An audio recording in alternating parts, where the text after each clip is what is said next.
me that I like to do. I like to talk and I like to help people.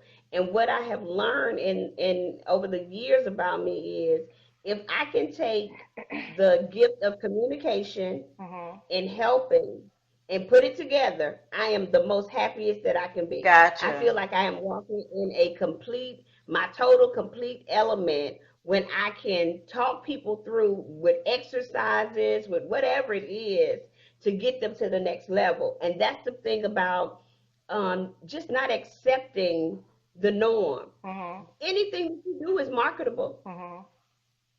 So We let me There's ask so you, many things that yeah, go so let ahead. me ask you this.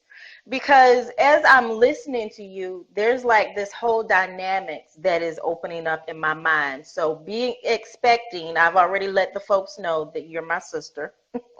So be expecting some communication within the next week because now there are some things going Yeah. in my mind, collaboration. So because what I hear is, a lot of times, and I want you to talk about this a little bit, but a lot of times people think, well, I need a life coach for this, but I go to a business coach for this.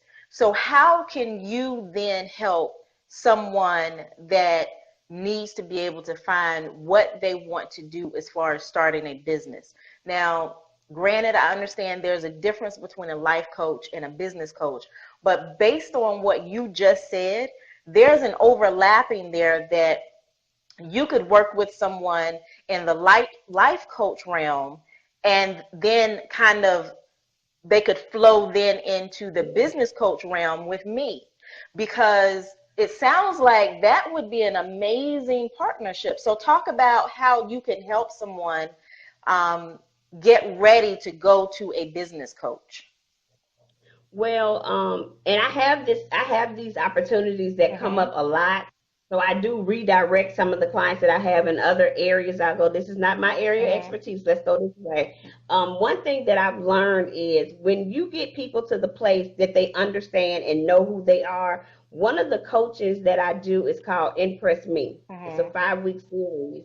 And it goes back to talking about who you were before the world told you who you were. Wow, that's And then good. there's another aspect that talks about what has influenced you, who's Mm-hmm. influenced you, who Mm-hmm. stopped you from dreaming, who stopped you Wow, from that's being good. that person that you wanted to be. Mm-hmm. So usually by the time we get to the fourth week, which is influence, being an influence, making an impact and having an imprint, by the time we get to that point, they have come, some of the clients have come to a place of this is what I like to do, because I ask questions, what do you like to do, what did you do?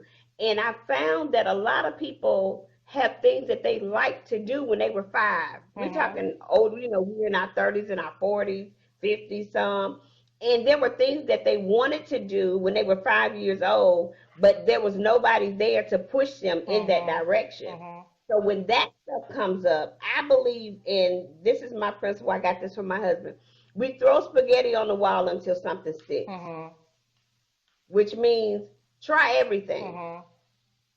and see if it works. And there's something that's gonna stick. And what I've learned is I've had a client. I do have a current client, and not to disclose a lot, but she already has a business. Her Mm-hmm. business is set up and is structured. She just needed somebody to help her know what are my next steps, what direction do I go in as a business owner, what do I do. So there were some things that I was able to assist her with, not just on the coaching side, but as an administrator. Okay, get this Mm-hmm. part done. So when the time comes for the next series, I pass her off to the next person. I believe that collaboration is very important as a coach because you can't handle everything. Mm-hmm. Some things are not my expertise. Mm-hmm. Even as a life coach, there are some situations that I just have to be honest and say, hey, this is not my area. I can't. Mm-hmm. I've taken you as far as I can take you. We're going to let somebody else step in.